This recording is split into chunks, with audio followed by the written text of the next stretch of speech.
are the ex-royals Harry and Meghan actually worth all the millions that the brands keep throwing at them?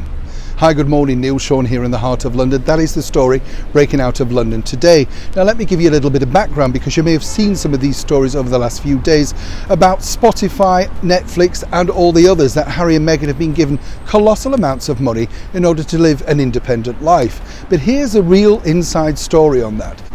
A lot of people are now speculating that in fact these companies are not receiving value for money from the ex-royals, simply because of course they recently announced maternity leave of up to 5 months. A lot of people are saying, well, what is Netflix paying £20 million for? What is Spotify paying £18 million for, given the fact that the royal couple have so far only made one podcast featuring young baby Archie at the end of it for 35 minutes? A very good question, you might add. But here's where the story gets really interesting.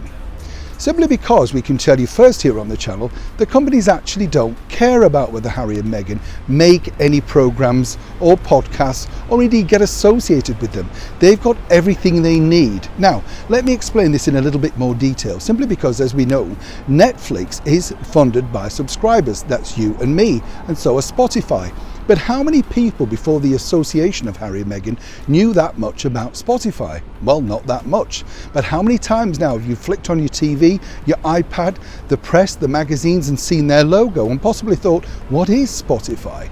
Well, that's the value that they've brought to the brand. Now, the CEOs of both companies may have given them a lot of money, but it's peanuts in what they would have had to spend if they'd have had to go on a mass marketing campaign to let the world know about this. Now, the bad news for Harry and Meghan is this. As I say, Netflix and Spotify will not care whether the ex-royals make any brand associations with them at all.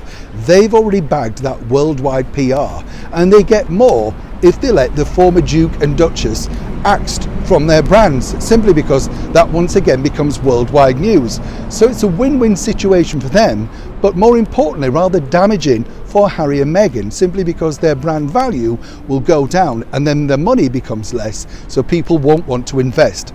And that's where the big problems will really occur for the luxury living, well, compassionate royals at least, Harry and Meghan moving forward. Neil Sean in the heart of London.